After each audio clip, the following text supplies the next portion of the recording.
Today on CityCast Denver, Amazon is the biggest, most innovative marketplace in the world. They make it easy for us to get everything we want or need. But that access comes with a price. Amazon is the epitome of growing corporate power in our economy. And during the pandemic, the challenges that dynamic has created have become even more stark. Today on the show, we have a story about one woman who got a job at an Amazon warehouse right here in the Denver metro area, just before the pandemic. And she quickly found herself in an impossible situation. My voice was getting loud, and I think Amazon was trying to find a way to get rid of me.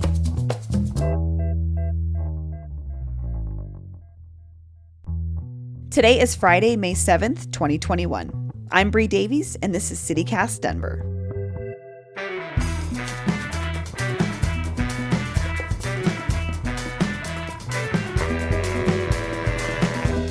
Let's take a look at the news. We'll see a high of 83 degrees with light clouds later in the day. So there's this new Denver bill, and it could provide some people facing eviction with free legal support. And that means more people might be able to stay in their homes. It's spearheaded by Councilperson Candice Baca, and the bill would replace an eviction defense pilot program that's been in effect already since 2018. I've got my eye on this one. Hey, good news, movie buffs. The Esquire Theater is finally reopening. The 1927 Art House Theater has been through the ringer the last few years, with building issues, landlord problems, and then, of course, the pandemic. But the iconic little movie house on 6th and Downing will be back mid-month.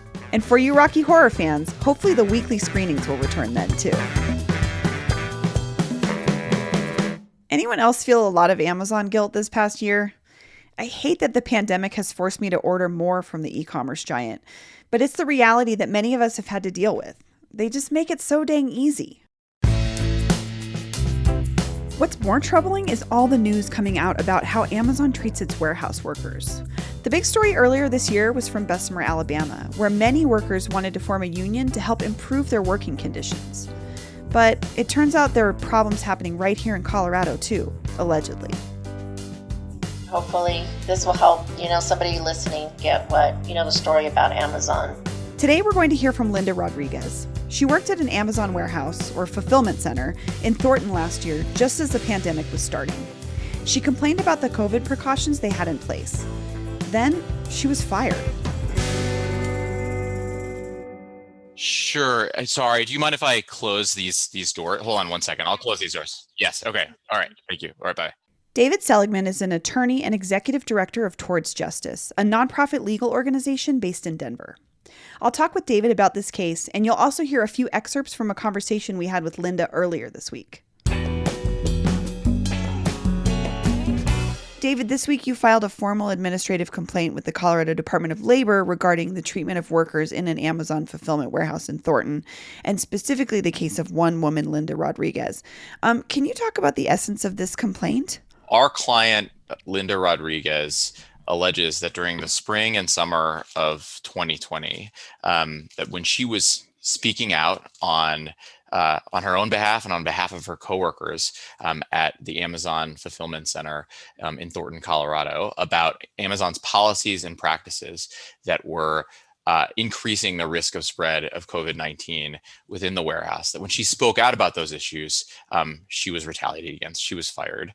And that's precisely the kind of conduct that Colorado's new whistleblower law, the FEW Act, the Public Health Emergency Whistleblower Law, prohibits. Okay, and that's what's happening here. We have this woman, Linda Rodriguez, who is speaking out about her experience. Who is she? What's her story?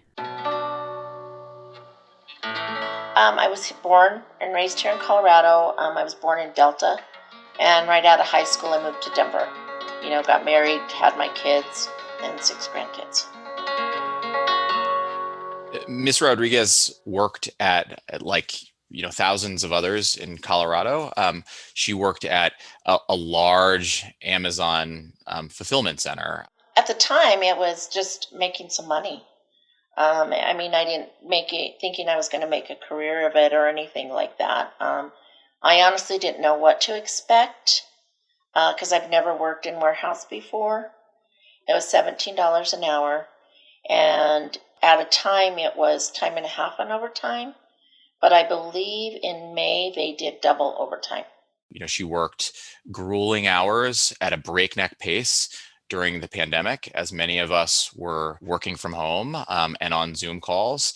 And at that time, because everything was shut down and Amazon was the main source of anybody getting any kind of products that they needed, tissue paper, different things like that, because all the stores were closed, they mandated 60-hour weeks.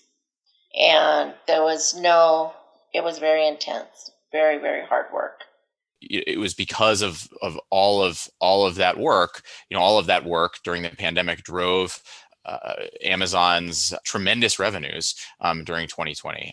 And when we talk about this, in this situation in particular with Linda, can you talk about what happened to her, or like what was going on at the warehouse that brought her to have to make complaints? Ms. Rodriguez was concerned about several policies and practices that she alleges that Amazon engaged in during the pandemic. Well, what I saw the problem as being is there was a lot of Spanish-speaking employees. And they were at a disadvantage because when you walked into the building, they would have signage that would be English only. So they weren't able to read what that signage was. And what it was asking is, do you have a cough? Do you have a fever? Do you have a headache? So, Amazon, at the beginning of every day, Ms. Rodriguez says they would talk to workers about whether they had fevers, coughs, any other symptoms of COVID-19, or had been exposed to COVID-19. However, they wouldn't provide that information and ask those questions in Spanish, notwithstanding that a large proportion of their workforce is Spanish speaking. And when they read the temperature, where the person would take their temperature, he would speak to them in English as well. And if they didn't know what he said, he would just point to the badge reader for them to do their badge. As long as you didn't have a fever of any kind, they moved you forward. That led to not only to a miscommunication, but allowed Amazon, Ms. Rodriguez says, to place pressure, to maintain pressure on its workers, in particular, its immigrant workers and its workers of color, to continue coming to work, even if they felt sick or even if they had been exposed. This was a time when people, around the state and around the country were losing their jobs, when many workers were tremendously, financially vulnerable and felt that vulnerability. And because of that, employers and large and powerful employers in particular, including Amazon, had a tremendous power to maintain pressure on their workers to continue to come to work. The anxiety for myself to walk in and the fear, I didn't want to get sick. I mean, the amount of people that were sick in the United States, and how we were one of the only places that was open, that the possibility of us getting it was, to me at the time, high. And Linda's multilingual, right? She was kind of put in this position to be a go-between with her fellow employees, right? That's right. Linda speaks Spanish and English, and but many of her coworkers were Spanish speaking. And I think that Ms. Rodriguez's story is particularly inspiring because, notwithstanding, all of the power and wealth that Amazon has, all of the efforts that Amazon has gone to, around the country to squelch worker voice and power, Ms. Rodriguez has done the work to speak out about those issues, to stand up for herself and for her coworkers. In this case, especially for her coworkers who were even more vulnerable than she. And the first instance that I had was one of my coworkers. She coughed, or she was coughing a lot. Our supervisor sent her home. Well, I happened to see her outside of the building, and she was telling me she was being sent home. And I was kind of upset with her, saying, "Why did you even bother to come in?" And she said, "I have to make money." She goes, "I have bills to pay." And she said, "But Brian," which is our boss, sent her home. I was more upset the following day, because the following day she did call and text other coworkers that she tested positive. And we were not informed. And there's probably about 30 of us in that one particular area or group that we all work pretty closely together in. So I had gone downstairs and talked to HR, and I explained to them, what my concerns were about her being ill and her actually testing positive, and that I, had contact with her. Nobody had advised me anything, and instead of being sympathetic or having any kind of compassion, I was met with being yelled at. It's like, how did you know? Who told you? What's her name? But it was because of that speaking out that she ultimately lost her job, according to our complaint. I had been complaining about the issues to my supervisor and HR. It started in June, but it really intensed in August, the beginning of August, I would say. I was brought in and said, hey, we believe you had time theft. And I had no idea what he even kind of meant at that time. And what he had told me is that I had left the building, that I had punched in, left the building. But I believe that they were looking for any reason to stop me from coming in and constantly complain. Because I think that my voice was getting loud. And I think because I was helping all the other Spanish speakers as well, Amazon was trying to find a way to get rid of me. This complaint that we filed with the Colorado Department of Labor is a prerequisite to filing under the law, is a prerequisite to filing a case in court. And this is, I think was also sort of central to the policy that Colorado enacted in the summer of 2020. The FEW Act allows workers to pursue powerful penalties and damages, against the companies that and employers that retaliate against them for speaking out. So the legal process in this case is just starting, and it could take could take quite a while. But the law allows Ms. Rodriguez to pursue powerful relief. So I'm also thinking about this in a larger context, because there was that huge story out of Bessemer, Alabama, with the warehouse workers there and trying to form a union and fighting for better working conditions. What should people here in Colorado take away from both Linda's story and the Alabama one? I think there's sort of two key things for listeners to take away.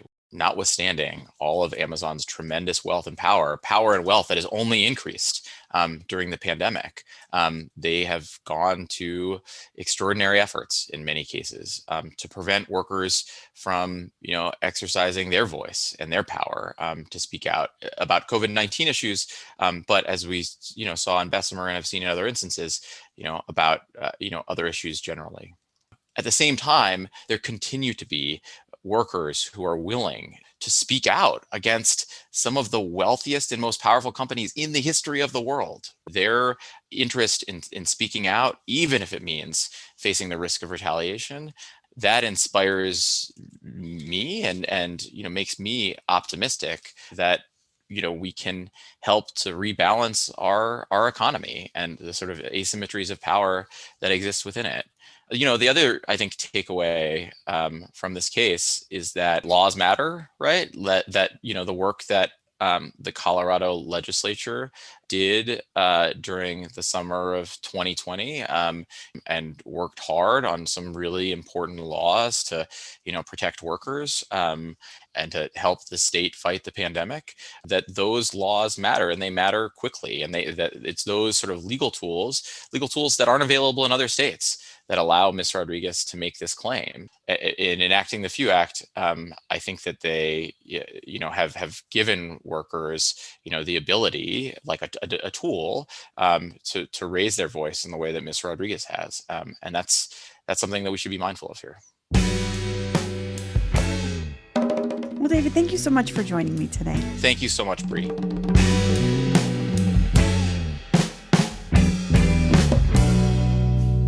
We asked Amazon for comment on Linda's story, and we didn't hear back in time to include it in this episode. I'll let you know what they say as soon as I can.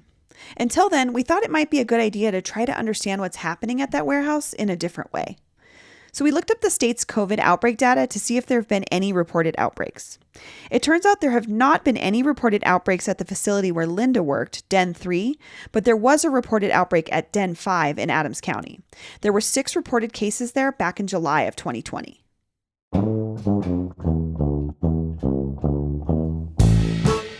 That's all for today here on CityCast Denver. But before I go, we've had some really incredible feedback from you all, and we wanted to share our favorites. Producer Alexandra McMahon? All right, well, this one comes from Juliana. She says, I listen daily, and when my middle schoolers are en route to school, we listen together. I wanted you to hear it from an appreciative listener. Thank you for your content and guests. We learn something new every time we listen. Aww. Producer Paul Caroli? So this one comes via email from a listener named Georgia. She writes, I know, it's annoying for born and bred Denverites to have so many new people moving here, but we just can't help it. It's such a great place. In all seriousness, I've really struggled to find community here given all the limitations during the pandemic, and have been looking for ways to connect with my new surroundings safely. CityCast Denver has made me feel plugged in to what's going on, and I so appreciate all the hard work that goes into creating the podcast and the newsletter. And Peyton Garcia, who writes our morning newsletter. This one comes from Apple Podcast listener Old Brown Guy, and he says, this has quickly become my favorite podcast. The content always piques my interest and makes me more curious about Denver.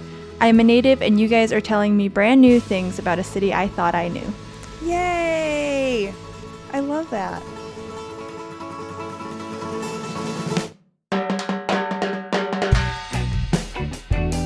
Our music is by Los Mocochetes with additional mixing by Tyler Lindgren. If you haven't already, subscribe wherever you get your podcasts, follow us on Twitter at CityCastDenver, and tell a friend about us next time you see them. And keep writing those reviews. We love reading them.